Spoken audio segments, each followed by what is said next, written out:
All right, that's working. That's All the right. one I heard. If we don't have an AI summary, it's not the end of the world, right? Right. Most of you don't even look at it. But all right, here we are, getting started again. We're going to be starting on page 22. We're actually moving into chapter 2. Can you believe it? Yay.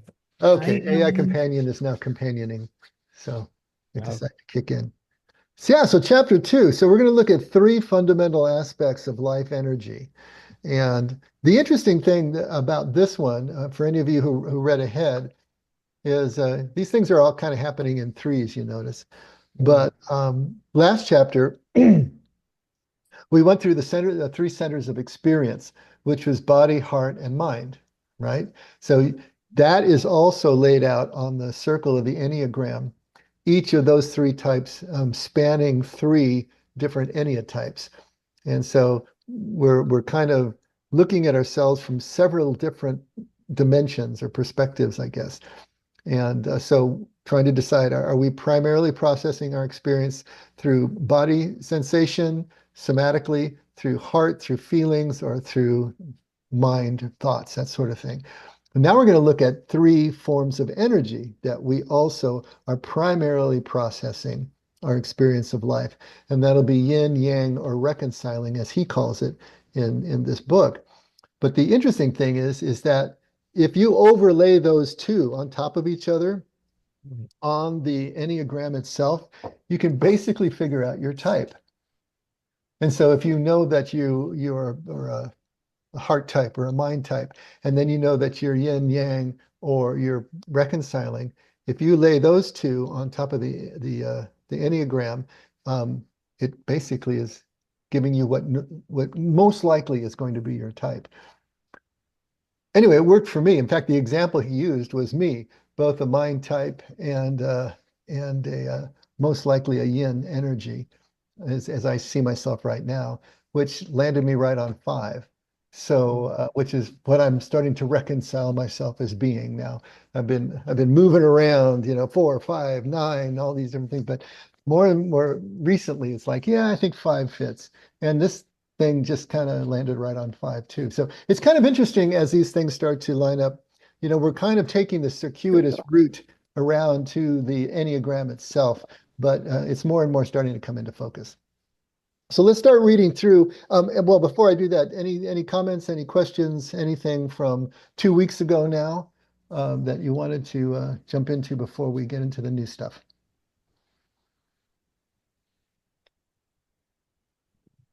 All righty then. Chapter 2, three fundamental aspects of life energy, the yin, the yang, and reconciling energy. Most spiritual traditions recognize three manifest forms of life energy. Usually they are called the passive, the active, and the preserving forces, and are sometimes represented by a trinity of gods. For instance, Brahma, Shiva, and Vishnu. Vishnu, I'm fine. Vishnu with you. That's a joke that Vernon is always saying, Vishnu, nothing much, Vishnu with you. Um, but I also was thinking about Father, Son, and Spirit in the Christian Trinity. Think about that. You know, I know he's calling it passive, active, and preserving. Passive, not in the sense the Father is usually seen as the creative force, the Son is seen as the active force, and then the Spirit as the preserving force. And so we can see that kind of in the Christian Trinity as well. Passive, active, preserving forces. He says, I will be using the Chinese version of this Trinity, which has several distinctive features. Classical Chinese cosmology recognizes only one primordial energy called the Wu Qi, which is formless. The Hindu tradition calls the formless source of everything Atman, which, like Qi, is imagined as a breath. A similar notion appears in the Bible's opening description of creation, in which the breath of God is said to move silently over the formless deep. Now, if you think about Genesis 1, you know, the whole of creation, the whole of the cosmos is formless and void. So we're basically in that same place of that formless original energy where everything is one before it moves into form. So these cosmology stories kind of line up across traditions in an interesting way. He says a similar notion appears in the Bible's opening description of creation, in which the breath of God is said to move silently over the formless deep. Each tradition has its own story of creation, but the underlying imagery remains the same. For Taoists, when the primordial energy becomes manifest as the world of for Taoist, when primordial energy becomes manifest as the world of forms, it is said to possess two fundamental aspects, yin and yang. These two aspects, in turn, have a relationship to each other, and that relationship introduces a third element into the equation, that of balance or harmony. In this book, I am calling that third element the reconciling aspect of the life force. In Taoist teaching, the relationship between yin and yang is represented as a circle divided into two fields by an S-shaped line. One field is colored blue and the other red. Blue symbolizes water or yin energy, while the red stands for yang or fire energy. And he's telling us to look at the next page, figure 3.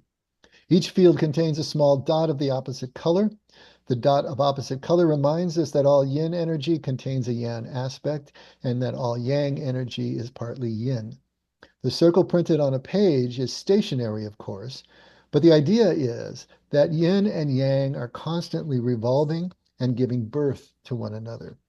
The constant balance of their movement constitutes the reconciling aspect. The constant balance of their movement constitutes the reconciling aspect. All three elements together represent Tao, or the eternal process of the formless giving rise to form. So we can even think about this in terms of the Big Bang, right? There was just that Wu Qi, just that primordial oneness of energy, and then whatever happened, happened, and now form was actually created. Space and time was actually created. And so we have something entirely new. But there's always this balance between the two that he's calling the reconciling aspect. Any comments or questions so far? You're probably all familiar with the yin and the yang, but we're going to get into it a lot more in terms of what those two forces really represent. We tend to dumb them down and simplify them as masculine and feminine, but that's a very superficial look at what it's all about. Now he wants to make a cautionary distinction, and this for most of us is probably going to be way in the weeds and kind of geeky.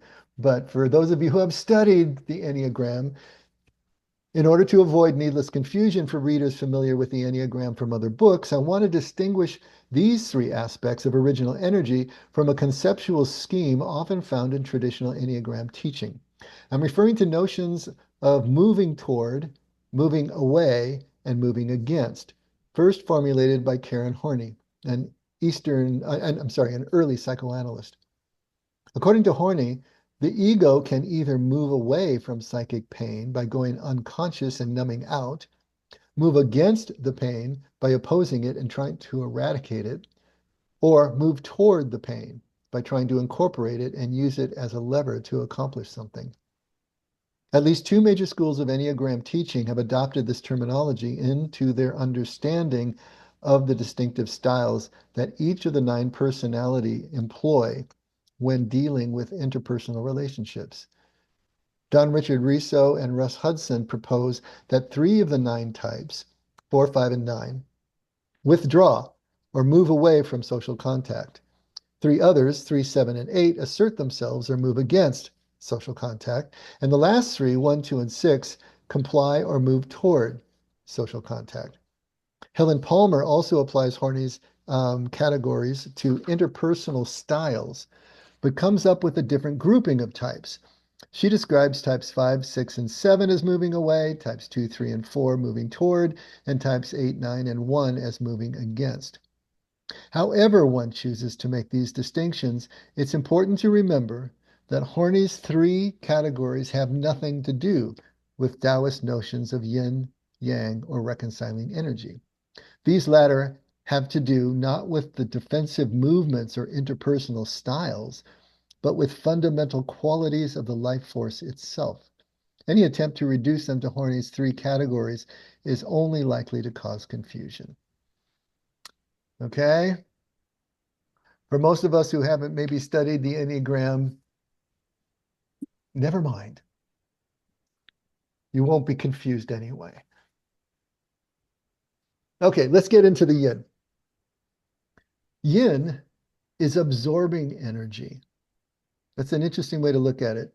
Yin is absorbing energy. It's going to absorb the things around it. It is sometimes called the passive force, although this can be misleading. Yin energy falls, settles, and condenses. It is receptive and therefore often called feminine, but one has to be careful here. Femininity is but one example of yin. For yin-yang is a far more basic distinction than even male-female. To reduce yin to a feminine, open, and receptive interpersonal style is to limit its scope too narrowly. Yin energy absorbs, but it's not always ladylike, for it sometimes absorbs in order to annihilate. Yin is such a fundamental quality that it could hardly be defined in a simple sentence. As we shall repeatedly observe, the classical Chinese worldview is not logical or analytic, but associative and poetic. The best way to understand a notion such as yin is to become familiar with a wide range of its usages. So yin is this absorbing energy. When we were talking about this in Christian terms, one of the terms that I use that I'll never forget how much Frank Billman did not like. He hated whenever I said endarkenment. So I don't know if any of you are around for some of those exchanges, but we were trying to make the distinction between enlightenment and endarkenment. Enlightenment is usually the energy that we want to use because it has to do with straight lines, it has to do with clarity, it has to do with rational thought, it has to do with daytime energies and moving forward and acquiring things and doing all the things that we need to do during the day, which works great along the four ways. That's my terms, the four ways as opposed to the fifth way of getting things that you want along the surface of the earth. But when it comes to spiritual things, it doesn't work at all. Now we need to move into endarkenment.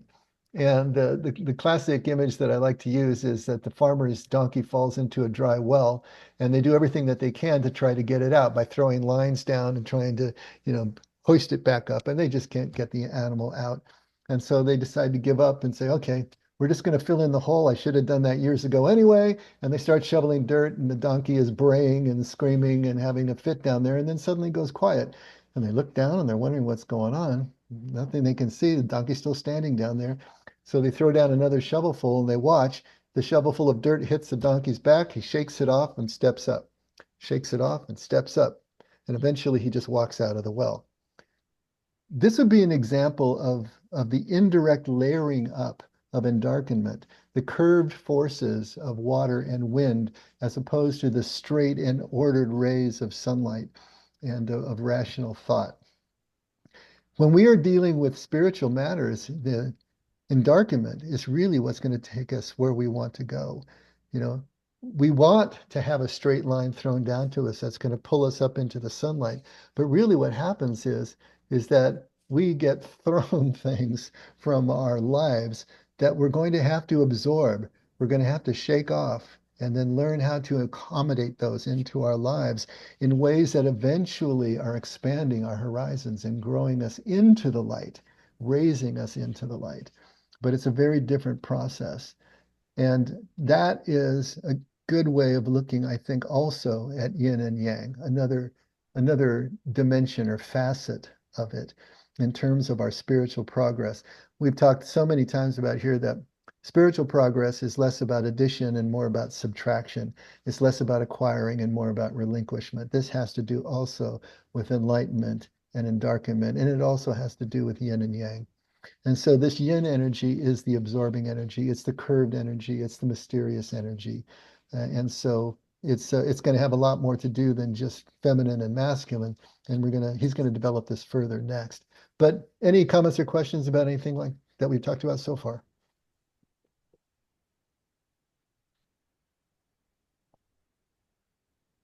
All right, so we can say that yin is the energy of the valley. A valley is the space where the mountain is no longer, or no longer is, since it is worn away. The power of yin energy stems from its quality of absence. It is the energy of a hollow or emptiness. This quality of emptiness may at first make yin energy seem fragile. After all, it simply accepts whatever comes to it. So, our first impression of a valley overwhelmed by spring floods might be that it has been vanquished. Yet the truth of the situation is that the floods will soon recede, and when they do, the valley will remain. Instead, it will even be more yin, since now it will be deeper. Or to use a very different simile, yin energy is like that of water. It takes the shape of whatever contains it, which may make it seem rather passive. Yet like water, yin's still depths exert tremendous pressure and can crush whatever they incorporate.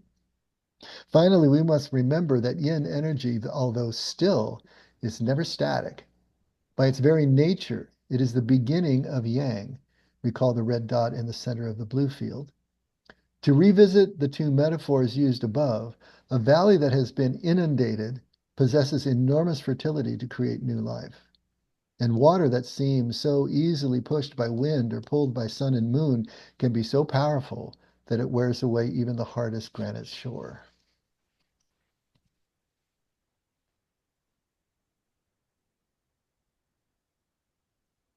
Okay? Yang? Yang energy expands, rises, and evaporates. It is often called the active force, and it is associated with the masculine. But once again, one must be cautious not to make a simplistic equation. Yang is the energy of the mountain. It is created in fire, just as mountains are created by volcanoes. It reaches upward and outward, changing, creating, and destroying. At first glance, yang energy seems bigger than yin. We North Americans have a tendency to think that all power is yang. We are quite taken with the fact that yang energy is capable of producing elemental changes. Have you ever seen how a blast furnace transforms iron ore into steel? It is a spectacular sight. Yet the fire that seems so powerful is actually quite evanescent compared to the steel. The eruption of a volcano is extraordinarily violent, yet it is over in a few days, whereas the mountains last for millennia. The crashing of ocean surf puts on a spectacular display of force, yet the ocean which contains the wave endures undisturbed. Ultimately, yang energy is no more powerful than yin. It is simply the beginning of yin, the blue dot in the red field. The mountains created in fire contain springs which are the source of water that flows down to first make and then irrigate the valleys. In the ultimate analysis, yin and yang are wholly complementary, each requiring the other to achieve its ends. Oh. So going back to the Christian Trinity, you know, for me, the Father would be yin energy. That's the mysterious unseen force, the creative force, the fertile force, but still the unseen and mysterious force. The yang would be Jesus, the Son, you know, that is the seen and um, actual execution, I suppose, of the will of the Father, in straight lines and during daylight time and all of that sort of thing. And then you have the Spirit, which is going to be the reconciling force. But we start to see these archetypes playing out in all traditions, but our tradition as well.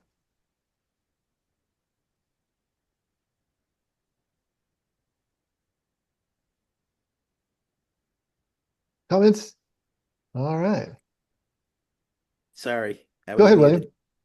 Yeah, it made me think of this idea that everything and nothing comes into existence at the same time and support each other. um, and I like the idea of God is in the everything and also in the nothing, right? This kind of reconciling piece, I think. Mm, mm, I like that. mm. And I like that we're all everything. We're all of it. Hmm. Not just a piece. You got the dot, you got a little bit of everything. Hmm. So I'm And it's sensing interesting that, here. I was characterizing the father as yin, which is typically feminine energy. We understand it as feminine, but it's really not feminine, you know. And we normally think in our tradition, we think of God as masculine, but that unseen force, that unseen energy is really the yin from my Hmm. point of view. Hmm. Hmm. Did I cut someone off? Was someone going to speak? I was gonna comment that Kathy might be like her last comment seemed like a reconciling comment to me. pulling it all together. Pulling it all together. Pulling it all No, together. no, William, it's just an HR comment. That's Maybe it's a 9 comment. I don't know. Yeah, I bet they attract each I'll other. claim it. Oh, that's great. Yes, our resident HR professional. Hmm. Okay, let's talk about reconciling. This is going to be the third force. Finally, the traditions often speak of a reconciling or preserving force. This one is going to be the most elusive, I think. The Chinese do not call it a force. For strictly speaking, it is not a distinct form of energy, but the relationship between yin and yang. Its function is to seek a balance between them. Its presence, nevertheless, has energetic effects and functions. Consider, for instance, a child's top that is spinning on a table. It wobbles from side to side. But there is an unmoving balance point around which the wobble is contained by harmonizing centrifugal and centripetal forces. The Chinese call this balance point the Dao Shu, or pivot of Tao. It is the whole or still point at the center of the cartwheel, without which the wheel could not turn. We will have much more to say of this in later chapters when we consider how to transform the fixated energies of each type into freer versions of original life energy. So that's all he's saying about it right now. But when you think about spirit, Jesus calls spirit the helper. The Greek word is the paraclete, the one that comes alongside is what paraclete means. Um, and so, but that's that stabilizing force. That's that preserving force. Here we have Father God that we can never see and we can't even look at because if we do, on that day we will surely die, right? As the Old Testament tells us. Or when Moses asks to see God's face, he says, "No, you can't see my face, but you can see my back, you can see my trailing clouds of glory, but you can't see the face." And so we've got that unseen, mysterious force. Then we have Jesus coming on the scene, but then he leaves again. And what's left is this preserving force, this balancing force. Again, unseen, Jesus likens it to the wind that we can't see, but we can feel the effect of. And so there's this preserving force, but it is kind of amorphous. It is mysterious as well. But it's what holds everything together. It is that center stillness, that pivot of the Tao, as he put here, around which everything turns and makes every turning possible, makes everything possible. And so we've got some clear parallels to our tradition here. Mhm. So now he's going to take us into starting to distinguish among the energies. And this is going to be within ourselves now. How do we distinguish within ourselves? What is our primary type of energy that we are, processing our experience of life? He says it's not always easy to tell whether a given event or a phenomenon is yin or yang. That's because the two always coexist. They only appear separate once one has adopted a certain point of view. This sounds to me, and if many of you are familiar with the uncertainty principle in quantum mechanics, you've got a subatomic particle in what they call superposition. It can exist in multiple places at once, and all the possibilities are open to it until you look at it, until you perform an experiment and try to measure it. And then it drops into an actual fixed position. And he's saying the same thing here about these energies of yin and yang. They're always coexisting. They only appear separate once one has adopted a certain point of view. And so really they're acting together. Everything is one thing, right? All possibilities exist until we bring our consciousness to it. And the moment we bring our consciousness to it, our subjectivity to it and our objectivity to it, I suppose, then things move into one side or another. It seems like it's hardwired into the fabric of the universe itself. The physical nature of the universe is based on this principle. And you hear it showing up in spiritual ways as well. Consider the sun and the moon. I'm sorry, go ahead. It made me think of like a shark eating somebody. And for the shark, it's a beautiful meal, but for the person, it's something shitty. That's And quite an image there, William. Thank you. but I mean, this idea of the perspective, the individual's perspective decides whether it's good or bad, basically. Exactly. For the shark, it's lucky day, and for the person, it's not. Yeah, we apply those valences, good or bad. I like to say, plate tectonics being what they are necessary for life on this planet to exist as it does. But we're going to label it bad if our house is on the fault line when the earthquake goes off, right? Because it is frustrating our agenda.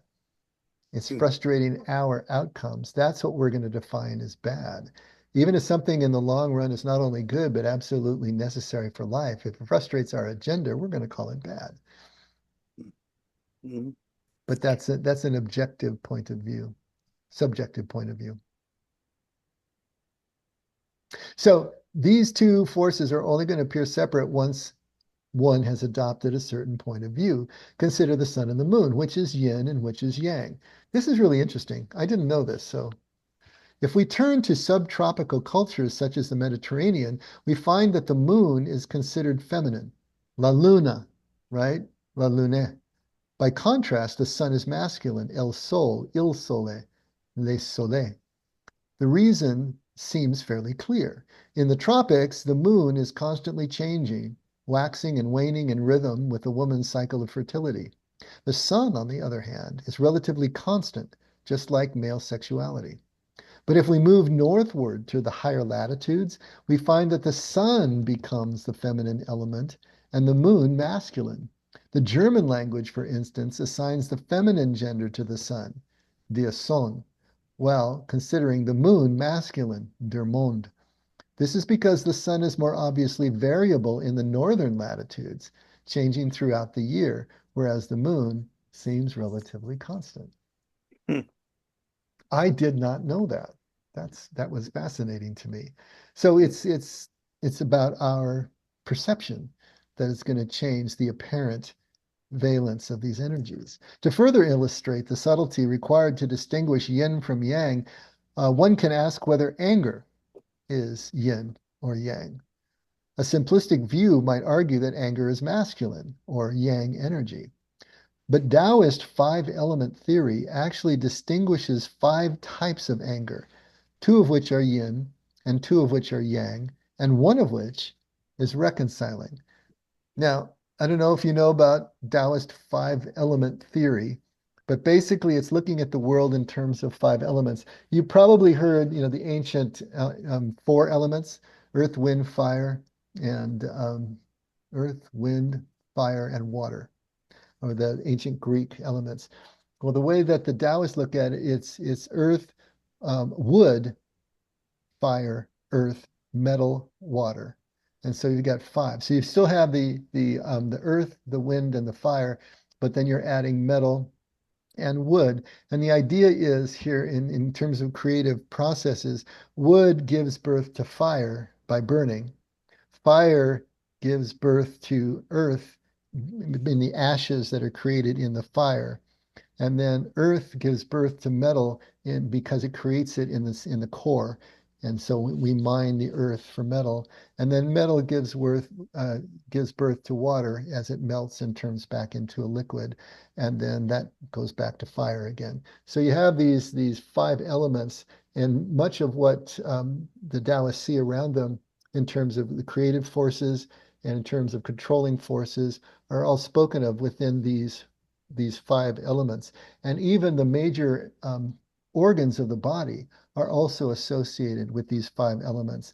So wood corresponds to the liver, fire to the heart, earth to the spleen, metal to the lungs, and water to the kidneys. And so Chinese medicine is even built on these five elements.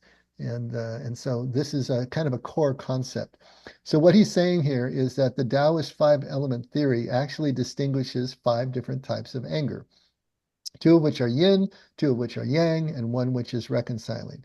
The major yang form of energy is rage. Associated with the fire element, it is red and passionate and wants to destroy its object by transforming it. The lesser yang form of anger is annoyance or irritation. It is caused by the experience of having one's actions blocked and is associated with the wood element. Like a growing tree, it seeks to bend or work around its obstacle. The major yin form of anger is hatred, associated with the water element. It is black and cold, seeking to annihilate the object of anger within its depths. The lesser form of yin anger is called stubbornness. Related to the metal element, it tends to condense, harden, and turn passively aggressive. Finally, the reconciling form of anger is criticism and judgment. It is related to the earth element and attempts to clamp down on its object, put boundaries around it to limit it. So we can say that no emotion or thing or event can be definitively labeled yin or yang without considering point of view. Everything depends upon context, as one would expect from a contextual system like Taoism. All right? So it's not going to be, again, just as we don't want the Enneagram to simply label us with intractable, personality types, the energies are not also hard labels either, but they're going to depend greatly on our point of view, on context, and so on and so forth.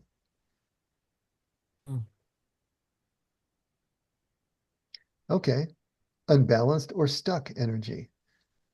Yang, yin, and reconciling are of themselves value neutral. No one is better or worse than the other. The infant's original energy, called Wan Qi, is a perfect balance of yin and yang, pulsing in a harmonious flow. Chapter 55 of the Tao Te Ching says, one who is vital in character can be compared with a newborn baby. Wasps and scorpions will not sting a baby. Snakes and vipers will not bite him, and birds of prey and ferocious beasts will not snatch him up. Though his bones are soft and his sinews supple, his grip is firm.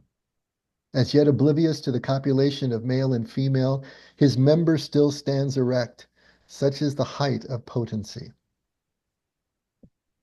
We in the West are accustomed to thinking of babies as fragile and unable to take care of themselves. And in many ways, of course, we are right. Yet we forget how marvelously in tune they are with their own life energy. The cellular intelligence of their tiny bodies produces the most intense and complicated growth of the human life cycle, all without thought or effort. Healthy babies charm their parents into falling in love without any need to plan or strategize. And when stimulation gets to be too much for the baby's nervous system to process, the baby simply falls asleep, all without effort.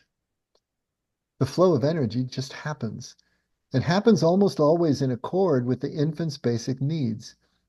As life goes on, however, the natural flow of energy tightens up, and the balance of yin and yang is lost.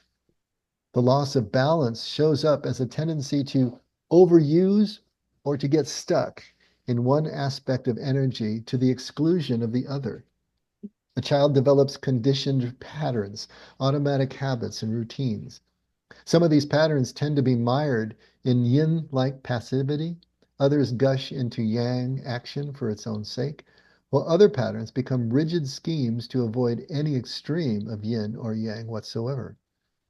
As time goes on, one form becomes dominant. Thus, we find adults whose personality is unbalanced toward yin, They have a hard time being decisive or fending off the emotions or demands of others. Other people are unbalanced toward yang. They act for the sake of action. They cannot turn off their spinning minds, or they charge ahead regardless of the needs of the situation or the safety of others. Yet a third group of people become so preoccupied with balance that they actually lose their balance. These are the HR people, right? A third group of people become so preoccupied with balance that they actually lose their balance. They become like small children who have decided that the spinning top shall not wobble anymore and put their finger on it, thus preventing it from moving at all. Mm. Of course, no human being completely lacks either yin or yang energy, but most people tend to use one more than the other and can therefore be described as yin, yang, or reconciling types. As a practical matter, it is a good idea to become familiar with one's own tendencies in this regard, as well as with the tendencies of one's friends and intimates. The reason for this is that the energy itself becomes a kind of clue that one has fallen into the grip of one's egoic identifications. I will have much more to say about this later on. For now, here are some of the basic behavioral clues you can watch for. If you find it hard to see them in yourself, you may want to ask some people who know you quite well which aspect of energy they find most common to you. I know we're covering a lot of ground here, but I don't think most of this text needs a lot of discussion. Are we doing okay? Yeah. Yeah, I do want to say, I when I was thinking of the peacemaker as being aligned with that reconciling energy, but the way he described the reconciling energy here, I'm thinking the peacemaker is more of that yin, Mhm. rather than reconciling. Well, remember the way that he's describing these. This is where it becomes kind of pathological, right? This is where we have overusing and getting stuck in one of these energies. So this would be like the negative aspect and not necessarily the positive aspect, because I think the peacemaker could be considered a reconciling energy in a balanced, more balanced state. But Right. if you end up stuck in that particular energy, then it starts to look the way he's describing here. Yeah, the way he touched on this, it made me think of more like a perfectionist kind of energy where it's like the judgmental kind of Mhm. critical correcting need to correct kind of energy as reconciling more Well, so that was than a reconciling the force of anger Mhm. when he was talking about that. Remember, that was one of the five types of anger based right. on the five element theory of Taoism. And Mhm. so when he was talking about that, finally, the reconciling form of anger is criticism and judgment. It's Right. related to the earth and attempts to clamp down on its object, put boundaries around it to limit it, and so on and so forth. Yeah. But as I was looking at that, in fact, I'm glad you pointed that out because going back to my thought about the peacemaker, he said the yin anger is stubbornness. And that's definitely a type 9 And it's also passive aggressive as well. passive aggressive as well. So I cheated a little bit too, and I was looking ahead on page 31. I know we'll get there, but and it's really hard to tell because the book is in black and white. So it's really you have to study the shades of Mhm. gray and such. But I think if I'm reading it right, it sort of was looking like that Mm. 9 was falling into the yin, and a 1 could even be seen as a Reconciling. reconciling. Yeah, yeah, So that's kind of you've what I got was. like some shading going on there. Yeah. So I mean, I know we'll get to that. I don't mean to cut ahead, but I No, but just that's good. If you're looking at page 31 right now, and you see that yin, and each one of them has, it's two adjacent enneatypes, and then a cross from one, and you see that that's the pattern for all three of the forms of energy. So Mhm. the yin goes 9 and then down to 5 and 4. The Mhm. yang is 7 and 8 and then across to 3, and reconciling is 1 and 2 and across to 6. So Mhm. for instance, when he uses the example he uses on that same page is if you are a mind type and you understand yourself as a yin energy, then you see how that drops you into the 5. Right. Mhm. And you can do that for any of the types. If you understand yourself as a body type, Mm. and then you understand yourself as a yang, well, that's going to make you an 8. If you Mhm. understand yourself as reconciling, that's going to make you a 1. And if you understand yourself as yin, then it's going to make you a 9. Mhm. Whether this always holds true, of course, Right. is it's not always going to hold true. I'm sure it's fluid to some It's extent. going to be fluid because everybody's going to be different, but it kind of gets you in a ballpark. And it Mhm. certainly worked for me because I would see myself as mind type and also a yin energy, and it dropped me right into a 5.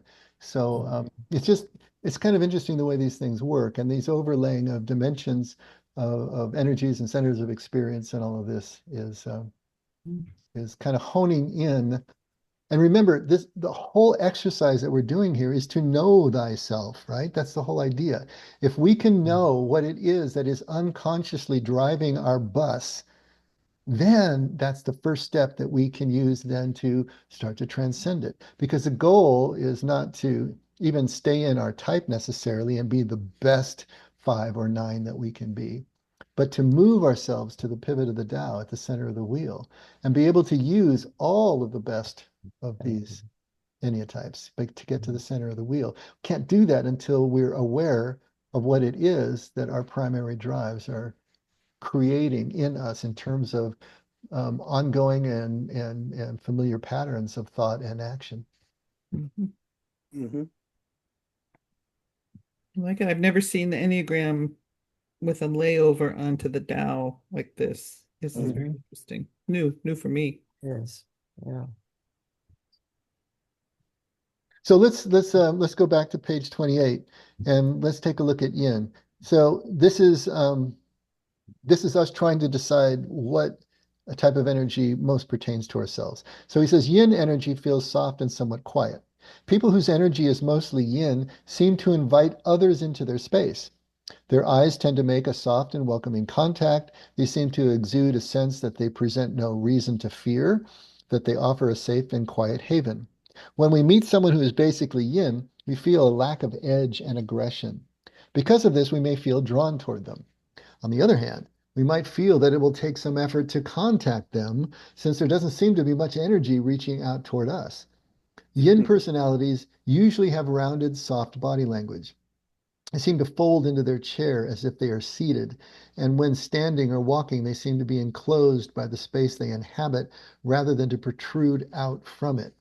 Their hand gestures tend to circle back toward themselves. Their sentences often have a soft rise at the end. In some yin types, the energy shows up as a soft resting energy, and our reaction to it is sometimes experienced as an urge to shake them just a little bit in order to get them going. In other types, the same energy can manifest itself as vulnerability, or perhaps a soft edge of sadness just under the surface. Yet in other yin types, the energy seems to shrink down inside the body, and the person may seem to be protecting some precious but fragile treasure within. With all yin types, our basic reaction is generally one of either being drawn toward them or feeling that we have to use a fair amount of our own energy in order to make contact. Of course, these are broad outlines and they're not going to apply to everyone because we're all on a spectrum. We're not hard in any one category. So just take those in general terms. Yang personality types possess an energy that moves out into space. They have a presence that is usually unmistakable. Our first reaction to them may be to shrink back just slightly since their energy seems so high. Their eyes seem to be peering out, searching for contact. Their gestures tend to be pointed and moving out from their bodies. Their sentences often have a decided emphasis or stop at the end. Depending upon our own energy type, we may feel initially taken aback by them, or perhaps relieved that we finally met someone who is up to our own level of energy. In some types, yang energy shows up as power. These people seem to occupy more space than their actual physical size demands. Their voices demand to be heard, unlike yin types whom we sometimes strain to hear. Their opinions are given with a lot of weight behind them. They seem somehow larger than life. Other types with high yang energy generally show it as eagerness, optimism, confidence, and self assurance. A reaction to them, again, depending upon our own energy type, maybe to feel slightly tired or perhaps even overwhelmed by the sheer intensity of their effort, enthusiasm, and determination to keep everything up, alive, and interesting. Now, see, for instance, I can identify with a lot of the yang, description there, but I still see myself as primarily yin. A lot of that has to do with my introversion and the way that I process things. I may have learned to project more yang energy throughout my life, especially doing the things that I've learned how to do on stage and whatnot. But I still might see myself primarily as yin, even though. And so remember, we've all have a lot of projections here. We've learned how to do stuff that makes us acceptable to others and allows us to accomplish the things that we need to accomplish in life.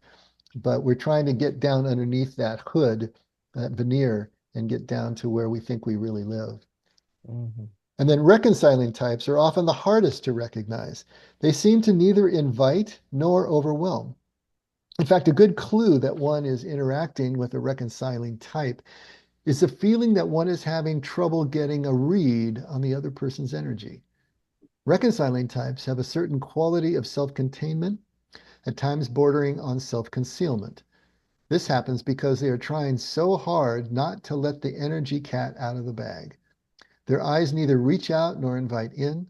They observe without being observed. Hand movements tend to be balanced along with the voice. The body is generally restrained just a bit. Below the surface, there may be indications of underlying tension and effort being spent to keep everything under control.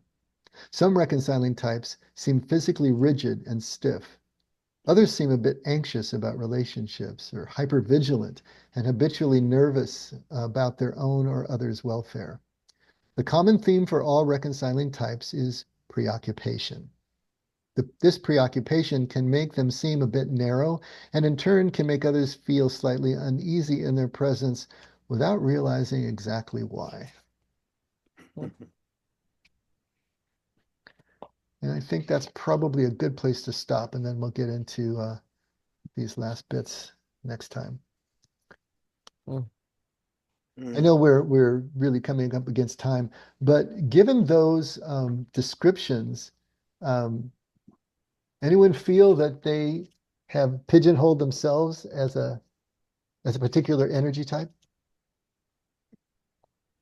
Yeah, I think Kathy and I probably both agree that we're yin energy, right? And which aligns Is with that yang then? Yeah, really? Yang? Yin. We're why yin. yin, the Oh, first, your yin energy. Got it.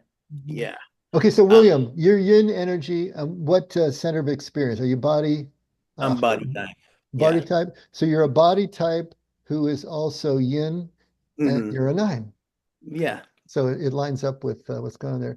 And Kathy, what's your center of experience? Same. Body type 9, and I do identify a little more with yin, but I will say that the reconciling is probably sometimes where I had to sit with my work. I had to keep things under control. I had to maintain a complete objectivity about a situation. I had to probably reduce emotions a lot or de-escalate situations. So I could see myself kind of projecting or transferring into that at times. So do you But identify also with the 1 type? No, the 9. the 9, No, but but I I'm saying if you were a reconciling type and a body, then that would make you a 1 by this particular well, scheme. well, I'm I'm just an wondering if you had any kind of affinity with 1s as well as I 9s. do because I'm a 9 and I am a body type, but I have a very strong one wing. One Okay, wing. there you I go. have a one wing. I do. So Uh-huh. that makes I've total discovered sense. that about myself. So Because if you have an affinity between the yin and the reconciling anyway, even if that was learned through your profession, could have just been like I've had to learn how to be more yang in everything that I do, and I project that more. And I've taken on a certain amount of myself. I still see myself primarily as yin, as you probably do as well. But core then there's wise, I still that think. reconciling portion of it. Right. So yeah, interesting. Mhm. And I was also thinking the reconciling energy is at 0.6, which is on your, I That's see, where I go when I'm in when you're stress, stressed. supposedly.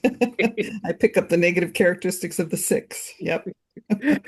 Perfectionist stress 6. I can go there. I'm a Anyone body else? type too, and Yeah. I resonate with the reconciling piece, Mhm. but I'm not sure if that's, aligned with where you guys are. I mean, Mhm. as nines, um, What is your center of experience? Is it body, heart, or body, mind? yeah, Body? body, yeah, Okay, but don't you see yourself as a one? yes, Oh, Mhm. that lines up exactly then, right? yeah, well, for reconciling for sure, yeah, Okay. yeah. Struggling with, I'm a 2 heart. And when I'm I sorry? read the reconciling, I'm not relating to it. So maybe those of you that know me, maybe you can help me out here.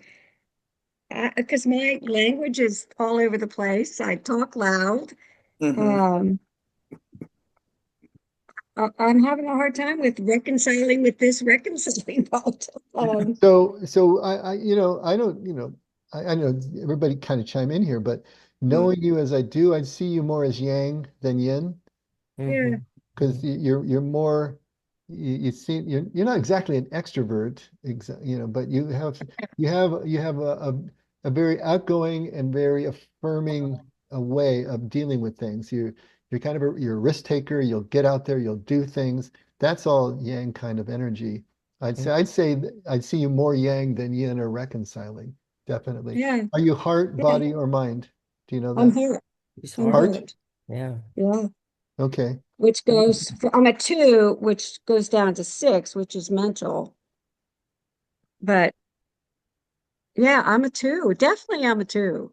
Okay, You but know, And yeah, I this do shows hold I this. can see me with the top spinning. I related to that, me putting my finger on it. I can remember doing that as a kid. Oh no, it can't fall. Well, that would make you reconciling, which I would put you know, as but a I don't two. relate to this Yeah, description. yeah, interesting. Am Well, I? like I said, it's not going to be exact, Mhm. but it can help us to sort of tune in to what drives us. That's the whole idea. This isn't a hard and fast thing, but if it can help us to tune into how we typically process, meet challenges in life, and navigate our way through, that's important information for us to have. Yeah. But But it's not going to be exact. for Yeah. the point 2 on the Enneagram, you also have a connection to the 8, the Yeah. boss position, which is more of that yang energy, right? Okay. And Yeah. and using the diagram on the cover of the book there, Yeah. these triangles, like those are the 3 you'll be connected to, the Right. 5, Right. 2, and 8. So yeah, like when you're asserting your boundaries and kind of, you know, Yeah. I hear that. No, I hear that, William. yeah. Well, I mean, do I give the presence, uh, in turn can make others feel slightly uneasy in their presence without realizing exactly why? I do. Those of you that first met me, did I? Is that a true statement about me? Oh, I'm Oh, only asking because I'm curious. I mean, no, no. No, You're no, not never. yeah, threatening or I only anything. know you hear those, so I'm staying quiet. no, it's okay. No, I don't see that in you, Jerry. I don't either. You're not Okay. But Lori, threatening. that's interesting. Do you see yourself as a reconciling type then? No, I'm all over the map, but I test 5 yin. Okay. mhm, Mm. mhm. Well, I Mhm. don't test yin, but I seem to feel more yin than, Mhm. so I landed where you landed. Yeah, But exactly. I Are, are used to you be are you a mind type? I I would say so, but I'm also all the other ones. So, you know what I mean? Like, I do spend a lot of time. This is my space. These are my books. These are, I write constantly. I can easily see you as a mind type. Yeah, Mhm. Yeah. yeah, I, The I way you obsess process as well. is So, so cognitive. Yeah. yeah.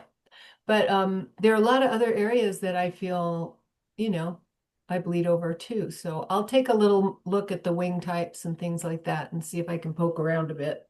Hmm. Mhm. Mhm.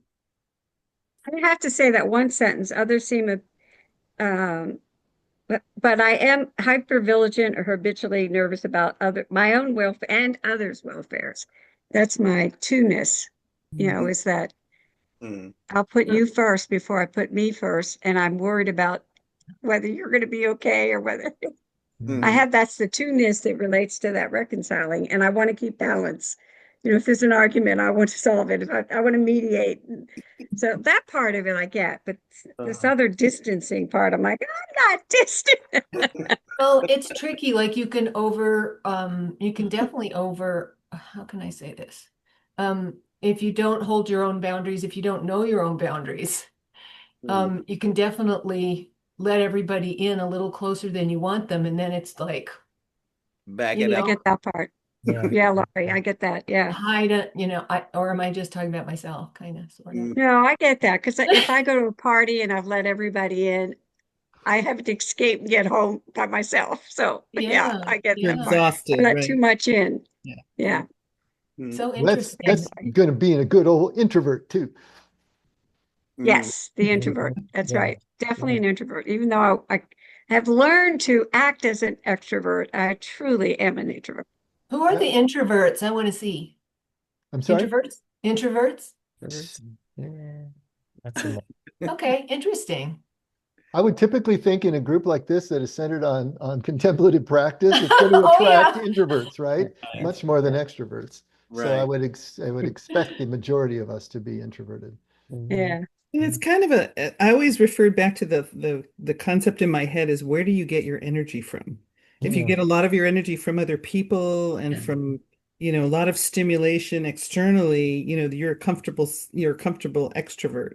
But if Mm. you get a lot of your energy, really you have to rejuvenate internally and more of in a quiet place. Yeah. That's more of an introvert. So the poster Mhm. child for extrovertism, of course, is Nina. Nina Oh, was yeah. an Mm. absolute ultimate extrovert.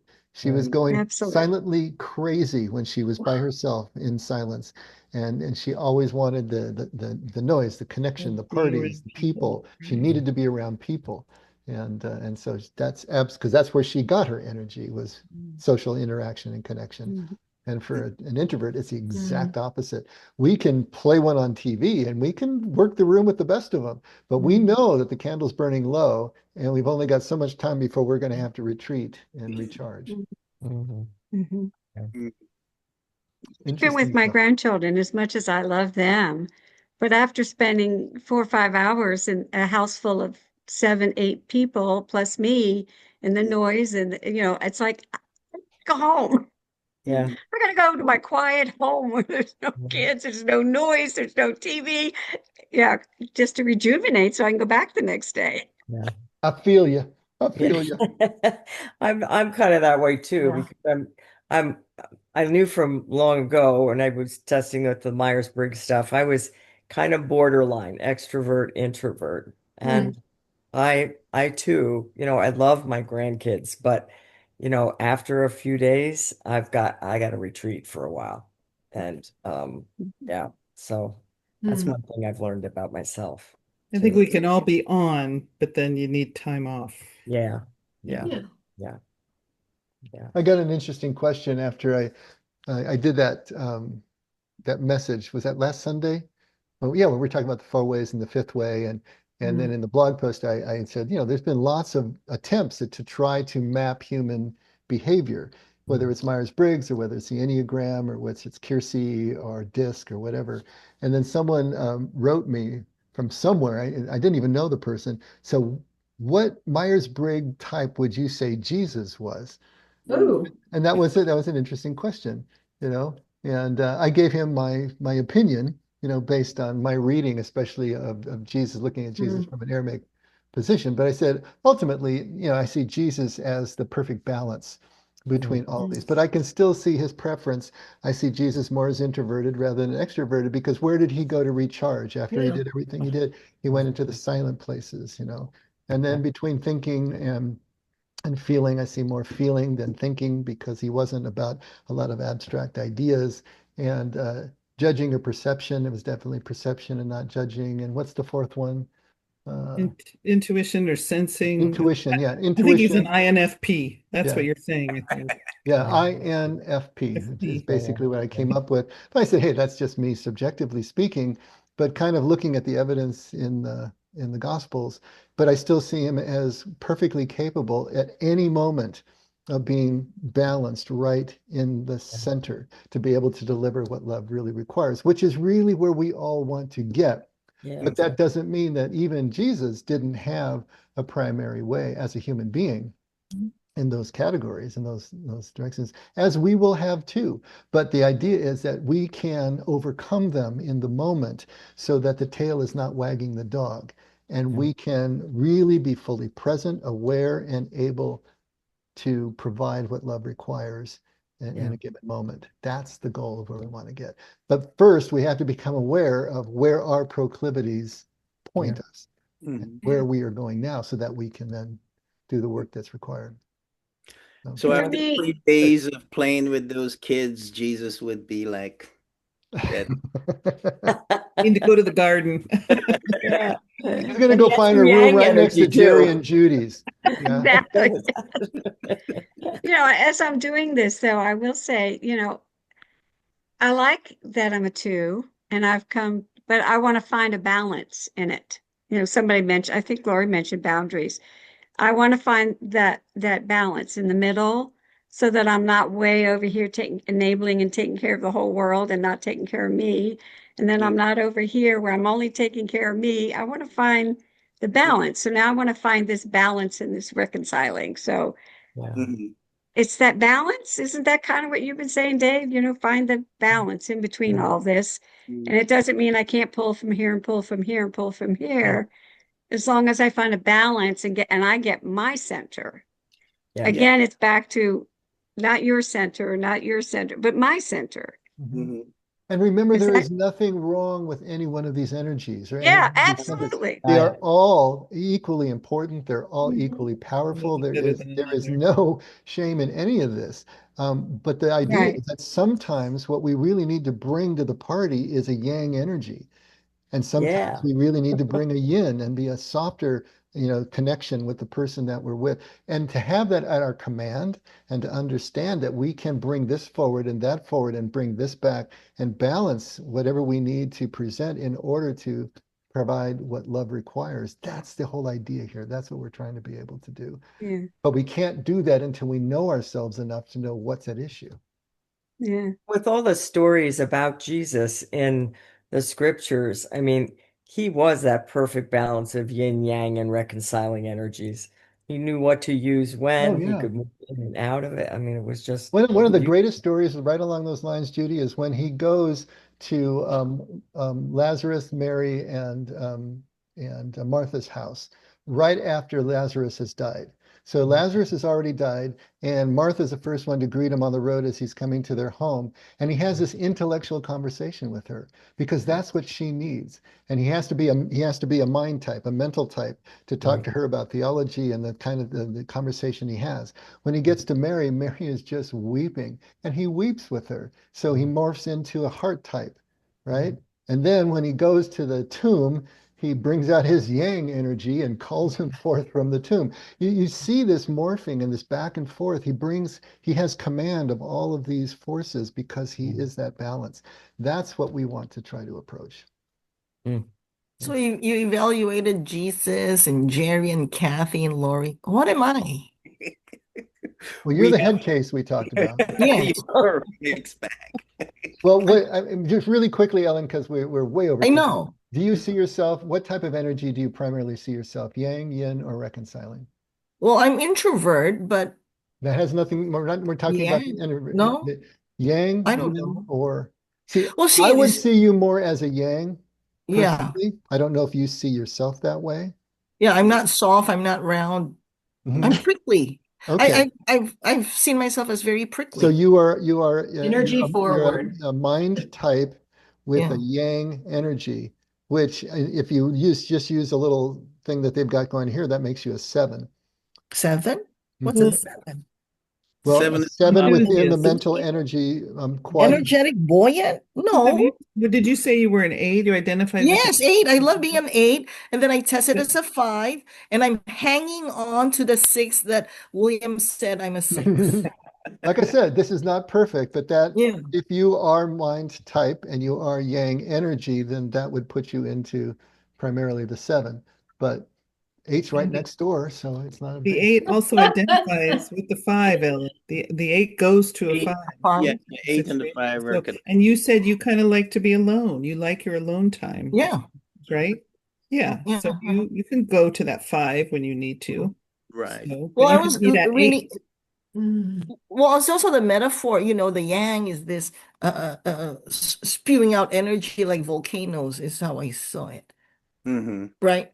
Okay. And then the yin is absorbing it. And I was thinking about flash floods in the valley. Here comes the water. You cannot absorb it anymore. Then you have the flood. In other words, Ellen, you still even approach yin as a yang. So, I think Yeah. we're sort of getting there that We're Yeah, gonna that's name a yang right. is your volcano hang. after you, Ellen. So Yeah, Yang yeah. is your hang, dear. And So, I said that was so destructive, a flash flood, because you cannot absorb all that water and you flood the rivers and the lakes. well, That's right. everybody continue to think about this. Uh, If you don't that's really good. feel like you kind of know where you feel or fall, reread the material and think about it. And And then Sarah, we'll get maybe yours next do time. ask some of your friends and some people that you're close to what they would see as you. I'm sorry, Kathy, go ahead. No, I said Sarah, we'll get her next time too. And Yeah, Jennifer. we can definitely get and other Jennifer people, too. but yeah, we and better. Jennifer and Scott. Jennifer and Yeah. We Scott got more, Oh, but it's yeah. look at and the Mary. time, you guys. Look at the I know. I time. know. William has to go to bed for Steve, you're crying out getting into the loud. It's good stuff 11 now. o'clock here. Come on. All right. So remember when I say if there are any old business at the beginning of next week, that's Yeah. y'all chime in and we're going to finish this conversation then, and then we'll jump into the rest of it. Okay. We won't This leave is really anyone good. behind. This is very This helpful. is really good. Good, Getting into the good. meat and This potatoes is where now. it's getting down to some nuts and bolts, right? This is Getting into Yeah. the Yeah, potatoes yeah. now. This is yeah, good. cool. Yeah. Okay, It was Scotty. really good. Father God, thank you for the time that we spend and we discover things that give us meaning and purpose in life and tools to navigate, and just so much to learn and to grow through, and there's what appears to be foreign teachings, and yet there's little matters of truth in all of them and universal direction, and there's so much to learn. So we just thank you for the time that we spend together and the time that we share with you. It's a blessing, Lord. It absolutely is a blessing. As frustrating it is for me when I watch and see my comrades here and as they are able to navigate the waters and understand what they're reading. And I find myself frustrated, not understanding it, but willing to admit that I'm hanging in there. I just want to learn more, Lord.